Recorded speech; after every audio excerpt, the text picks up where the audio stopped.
Hi mga ka-life, ngayon ay magluluto tayo ng mushroom. Ito ang aking mushroom. Ito ay nakuha ko lang sa community pantry. Ang community pantry ay para lang sa mga mahihirap, syempre. At dahil nga tayo ay mahilig sa mushroom, ayan, lulutuin natin. Ang ginawa ko nga muna ay binabalatan ko. Dapat nga pala ay hindi na dapat balatan, pero ang ginagawa ko ay binabalatan ko pa dahil nga masipag ako. Charot! Itong mushroom na pala ito guys ay dalawang klase. Ito ay parang pabilog. Ito yung parang normal na mushroom lang. Yung kadalasan nating niluluto.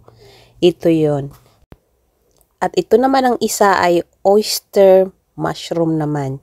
Magkaiba siya. Ito naman ay parang malapad siya. Pero masarap tong oyster. Oyster.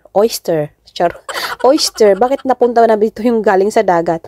Yan ang oyster. Oyster. Ano ba? Paano ba banggitin yan? Pero ang cute ito, parang bulaklak, 'di ba? Oh, 'di ba?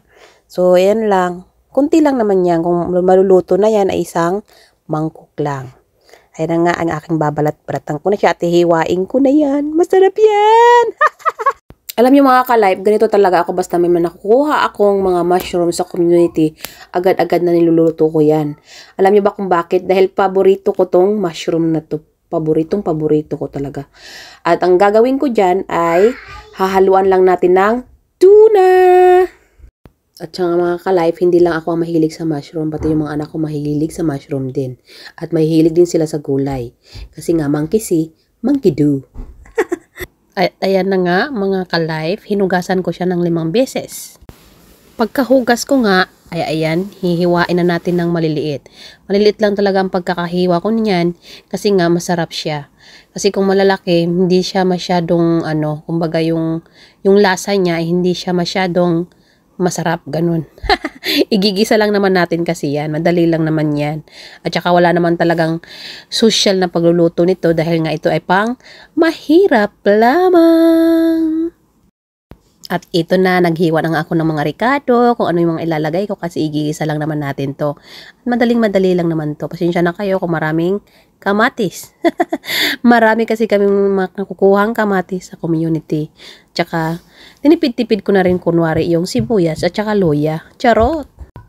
Ito, ready na ating mga pang mikos-mikos. Ayan na nga. Oo. See, di ba? Sabi ko sa inyo, isang mangkok lang. Mamaya pagluto na, wala na yan. Ginagamitan ko siya ng olive oil para healthy at ginagamitan ko siya ng minced garlic. At ito yung panghalo natin. Tuna lang. O, hindi pa pantay. Hindi pantay, hindi magkaparehas, pero okay na yan. Pero ito, papantayin natin. Ayan, parehas sila ng brand. Yan lang ang ating sahog.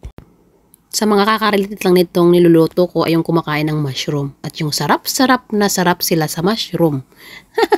Kasi nga ito, tinan mo, simple lang, gisa-gisa at ilagay yung tuna. Pagkatapos niyan, lulutuin lang natin yung sibuyas at yung mga ricado, mikos-mikos lang, mikos-mikos, ganon. At syempre, pagkaluto niyan, pagka mikos-mikos, ilagay na natin yung sahog nating tuna. Abay, napakasarap niyan, itry nyo yan. Tuna lang ang sahog ng aking mushroom. Ang sarap, manamis-namis talaga as in. Sobrang mapapadami ka ng kanin, siguro makakaubos ka ng isang kaldero. At ito na, nilagay ko na ang mushroom. Makikita nyo, minikos-mikos lang yan, mga ka-life. Mikos-mikos, at saka, hindi na tayo maglalagay ng tubig kasi yung mushroom ay nagtutubig. So mamaya niyan, pag malapit na siyang maluto, ay marami na yung tubig. Kung napapansin nyo, ay pinatakan ko lang siya ng konting tuyo. Nakakulo lang siya ng 5 minutes. Tingnan nyo. Luto na. So lagyan nyo ng sili. Optional lang yan. Para sa mga gustong umusok yung puwet. Para sa mga gusto lang. Pero hindi ko pinipisa yung sili dahil nga kakain yung aking mga anak. Pipisain ko yan mamaya kung ako lang ang kakain at ilalagay ko sa mangkok. At ito na nga ang ating mushroom. Tara, kain tayo. Kain tayo ng mushroom. Bye!